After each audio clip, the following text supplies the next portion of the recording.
Começando de volta, aliás, começando o segundo bloco do cenário político. Hoje, quarta-feira, nós estamos comentando, tentando entender por que a gasolina está tão cara. Aqui para o final do programa, a gente conversa também com o Pedro Lúcio, que é o secretário-geral do Sindipetro, nosso convidado de hoje, por que antigamente, eu me lembro quando a gasolina era R$1, ali logo no início do real. Vixe. É a nova, hein? Todo mundo riu aqui no estúdio, eu sei que vocês ouviram. Mas eu me lembro também, e aqui todo mundo, eu sei que todo mundo lembra, esses novinhos aqui do estúdio, lembram? Que quando era R$2,50, todo mundo dizia que estava subindo muito, estava muito caro. A gente ainda fala sobre esse assunto. Manda sua participação, sua pergunta sobre esse assunto, sua opinião pelo nosso Twitter, tem também o Instagram e o nosso Facebook, fácil, Cenário Político TCM, coloca lá na sua busca e tem também o WhatsApp aí. Os números estão aparecendo na sua tela. Vonúvio. Eu lembro, Carol, você falando aí do preço da gasolina, quando bateu R$3, um absurdo. Vai bater R$3, vai passar de R$3. Agora a gente está perto de 6. E a gente chegou a ouvir Paulo Guedes dizendo que não chegaria a R$5. Pois é, já está batendo a casa dos 10 daqui a pouco. Deus me livre, pelo amor de Deus. Comenta, pois ainda eu vou andar correndo por aí. Andar correndo, muito bem. Olha só, Carol, vamos falar agora das comissões, né, da Câmara dos Vereadores. Os vereadores definiram na manhã de hoje as comissões temáticas. A bancada governista vai presidir 6 das 9 comissões.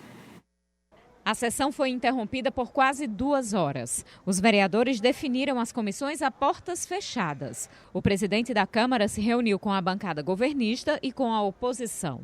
As comissões temáticas são importantes devido à questão da análise dos projetos, né, que vêm para a casa antes de ir para o plenário. E então existe aí uma discussão, vereadores que querem participar, outros que precisam ceder. E tem a praxe de algumas comissões ficar com a oposição aqui na casa e algumas divididas entre 2 membros da situação e 1 membro da oposição. Então está se discutindo isso, conversando, para que se leve ao plenário, agora na ordem do dia, para se definir a questão das comissões temáticas da casa. Na definição foi levado em conta a proporcionalidade de membros de cada uma das bancadas. A situação ficou com a presidência de 6 comissões, já a oposição com 3. A distribuição dos espaços na comissão precisam atender a 2 princípios, pelo menos. Primeiro é um princípio regimental. O regimento da Câmara Municipal de Mossoró prevê a ocupação dos espaços pela oposição.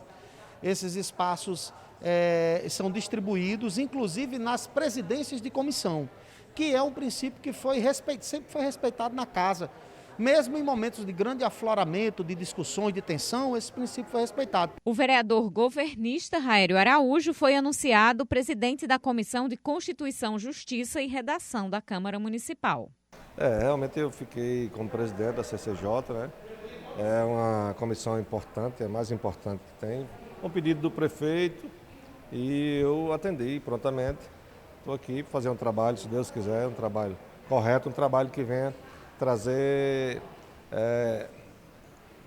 o bem para a população, principalmente carente da nossa cidade, né? Apesar da indicação ter sido do prefeito, como o próprio vereador afirmou, ele disse que o seu trabalho à frente da CCJ vai ser pautado na isenção. As análises dos projetos, de todos os projetos que passam pela CCJ, elas vão ser, como o senhor disse, foi um pedido do prefeito, a colocação do nome do senhor, elas vão ser mais políticas ou vão ser realmente jurídicas? Você tem acompanhado o meu trabalho aqui na Câmara, eu vou procurar fazer o correto, né? Porque não é justo se colocar um projeto e ele ser derrubado mera política, como foi feito em outros anos aqui, inclusive na gestão passada. Então nós temos que fazer um trabalho correto, é para isso que eu estarei lá. Vou fazer o trabalho que tem um plenário, quem quiser votar contra, eu voto. Se for correto, se for o que pela lei, eu estou dentro da lei, eu vou fazer o correto. As comissões serão compostas assim: Comissão de Constituição e Justiça, presidente Haélio Araújo, vice-presidente Larissa Rosado. Comissão de Orçamento, Finanças e Contabilidade, presidente Marcute da Maísa, vice-presidente Zé Peixeiro. Comissão de Educação, Cultura, Esporte e Lazer, presidente Francisco Carlos, vice-presidente Gideon Ismaías. Comissão de Saúde e Meio Ambiente, presidente Paulo Igo, vice-presidente Marleide Cunha. Comissão de Desenvolvimento Social, Direitos e Deveres do Consumidor. Presidente Marleide Cunha. Vice-presidente Carmen Júlia. Comissão de Planejamento, Uso, Ocupação e Parcelamento do Solo, Obras e Serviços Públicos. Presidente Isaac da Casca. Vice-presidente Francisco Carlos. Comissão de Desenvolvimento Econômico e Turismo. Presidente Gideon Ismaías. Vice-presidente Lucas das Malhas. Comissão de Agricultura e Cooperativismo. Presidente Marcute da Maísa. Vice-presidente Larissa Rosado. Comissão de Defesa dos Direitos Humanos da Mulher, da Criança, do Adolescente, do Idoso e da Pessoa com Deficiência. Presidente Lucas das Malhas. Vice-presidente Carmen Júlia. Pois é, essa comissão aí, última da mulher, devia ser presidida por uma mulher, né? Carmen Júlia deveria ter pleiteado aí essa presidência da comissão, mas enfim. E teve vereador que também não ficou satisfeito, não. Disse que teve muita interferência aí da prefeitura nessas definições. Daqui a pouquinho a gente fala um pouquinho sobre isso, mas no próximo bloco a gente traz o vídeo do vereador que falou sobre isso. Agora, a interferência ficou clara, até porque o próprio Raélio Araújo disse: sou presidente da CCJ por um pedido do prefeito. Né, Vanuf? Um pedido do prefeito. E o vereador chamou a atenção aí para o seu trabalho correto. Primeiro, vereador, para se trabalhar corretamente, é preciso alertá-lo de que o poder legislativo ele é independente do poder executivo. Raélio, quando se trabalha correto, não existe pedido que faça um prefeito mandar que um vereador assuma determinada comissão. Para trabalhar correto, começou errado o vereador Raélio Araújo. O senhor afirma uma coisa que a gente fica perplexo. Quer dizer que foi a pedido do prefeito que o senhor assumiu a comissão. É errado, vereador. E isso, Carol, é o que a gente mais trabalha, é o que mais a gente pede para que exista uma separação dos poderes, a independência dos poderes. O vereador Pablo Aires, que vai falar no próximo bloco, ele disse que já está existindo um puxadinho do Executivo dentro da Câmara de Vereadores. E aí você me questiona, mas não existem provas. Você viu aí o vereador Raélio Araújo. Como é que essa comissão vai trabalhar de forma correta? Como é que essa comissão vai trabalhar de forma certa? Se for o prefeito que mandou.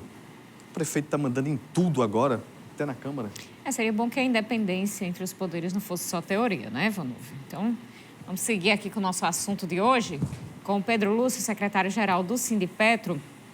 Pedro, muita gente defende, principalmente os defensores da atual política, que o Brasil não tem condições de refinar o petróleo aqui. Tem ou não tem? Tem, Carol. O nosso refino, inclusive, é mais barato do que o refino próximo ao Golfo do México, nos Estados Unidos. A gente refina praticamente a metade do valor que os norte-americanos conseguem refinar. O nosso refino é um dos mais rentáveis do mundo. Isso é uma grande falácia. Não é inclusive, por acaso, que muitas empresas no mundo inteiro estão interessadas em comprar as refinarias da Petrobras, que a Petrobras colocou à venda. A refinaria Landulfo Alves, que fica ali na Bahia e que parte do nosso petróleo, mais de 50% do nosso petróleo é refinada lá, a refinaria Landulfo Alves está para ser vendida para a estatal dos Emirados Árabes, a Mubadala. É isso mesmo. A gente vai vender a refinaria da estatal Petrobras brasileira para a estatal árabe Mubadala. É isso que está acontecendo no governo Bolsonaro. É isso que deve acontecer nos próximos dias, se não houver alguma reação à altura. Então, não é verdade, Carol, que nós não temos condições de refinar. É verdade que ainda temos um déficit de refinarias. Era importante mais 2 refinarias ou 3 refinarias no solo nacional. Mas as que tem hoje dão plena capacidade de abastecimento do mercado interno para a Petrobras. O senhor falou aí em 3 pontos que precisam ficar... A população precisa ficar atenta com relação à questão do aumento, né, do valor dos combustíveis. Que pontos são esses? É muito importante, Vonúvio, dizer isso.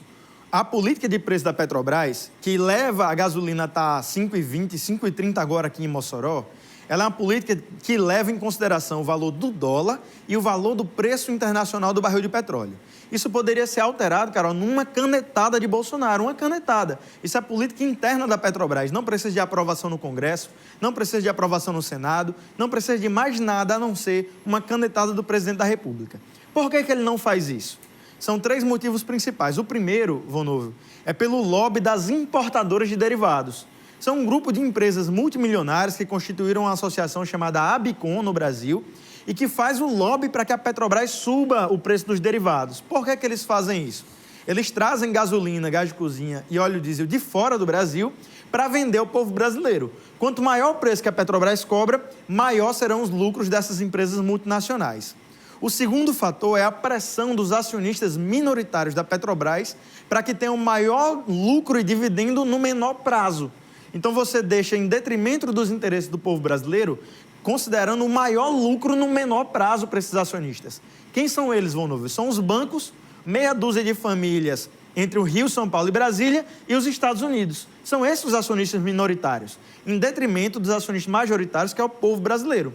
E, por fim, o interesse pela privatização, Vonúvio. As empresas multinacionais de petróleo que vão comprar e estão interessadas em comprar as refinarias da Petrobras, elas não querem que o presidente da República, quem quer que seja ele, intervenha no preço. Porque quando elas comprarem, elas vão querer cobrar o máximo de preço possível.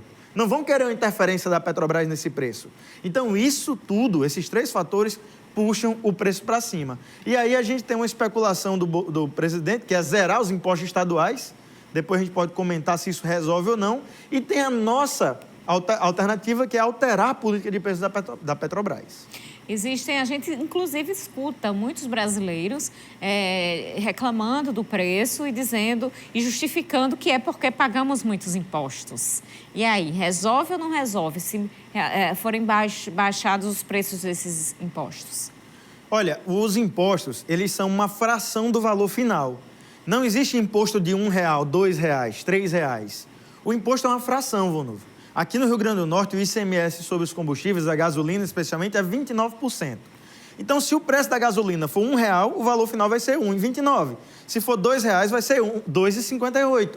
E assim vai. O valor dos impostos é uma fração.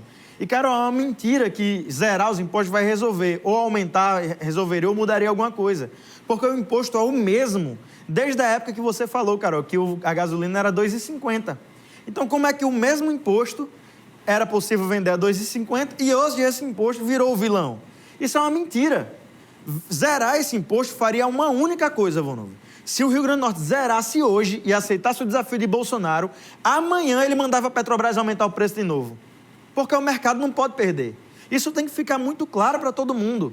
E, em contrapartida, o Estado do Rio Grande do Norte ia perder R$1,5 bilhão em arrecadação que serviram durante a pandemia para a gente formar os hospitais de campanha, para a gente pagar os médicos que foram destacados para combater a pandemia, para a gente pagar a segurança, a polícia, que teve novos concursos para a polícia militar. É para isso que serviram os impostos do ICMS do governo do Estado, fora toda aquela questão dos impostos que a gente sabe no Brasil. Mas veja, é um debate que ele não pode ser feito assim. Zerar imposto não vai resolver porque não é o problema.